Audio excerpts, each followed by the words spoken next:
Le Sauveur dit, si un homme ne naît de nouveau, s'il ne reçoit un cœur nouveau et des aspirations nouvelles qui l'entraînent vers une nouvelle vie, il ne peut voir le royaume de Dieu. Jean 3:3. La notion d'après laquelle il suffirait à l'homme de travailler à développer le bien qui est naturellement en lui est une erreur fatale. L'homme animal ne reçoit pas les choses de l'Esprit de Dieu, car elles sont une folie pour lui, et il ne peut les connaître, parce que c'est spirituellement qu'on en juge. 1 Corinthiens 2:14. Ne t'étonne pas que je t'ai dit, il faut que vous naissiez de nouveau. Jean 3:7. Il est écrit, touchant Jésus-Christ, la parole, elle était la vie, et la vie était la lumière des hommes. Jean 1:4. Il est le seul nom qui a été donné parmi les hommes, par lequel nous devions être sauvés. Acte 4:12.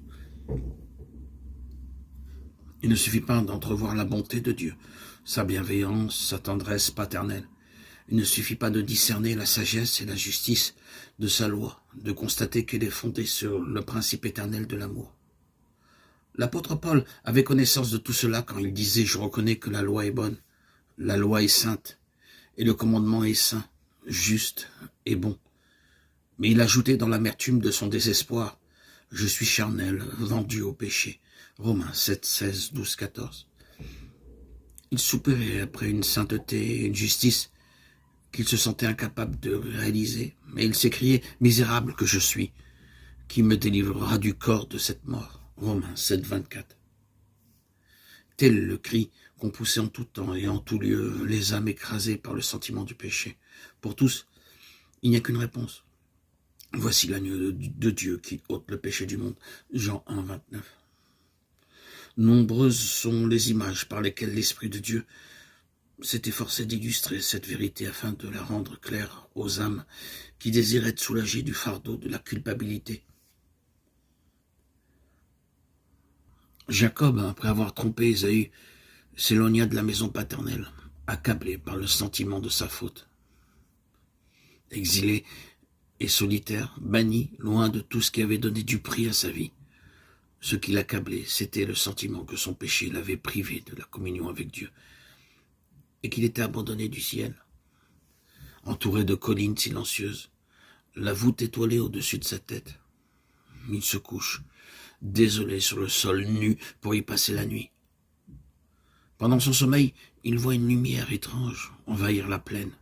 Du sol sur lequel il repose s'élève une immense échelle éthérée qui semble conduire à la porte même du ciel, et sur cette échelle montent et descendent les anges de Dieu. Il écoute, et du milieu de la gloire céleste, la voix divine lui fait entendre un message de consolation et d'espérance. Jacob trouva un sauveur répondant au soupir de son âme. Plein de joie, il vit le chemin par lequel il pouvait, lui, pécheur, retrouver la communion avec Dieu. L'échelle mystique de sa vision représente Jésus, le seul intermédiaire entre Dieu et l'homme.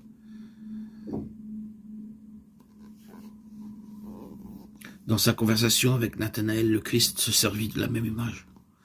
Vous verrez, dit-il, désormais le ciel ouvert et les anges de Dieu monter et descendre sur le Fils de l'homme. Jean 1:51.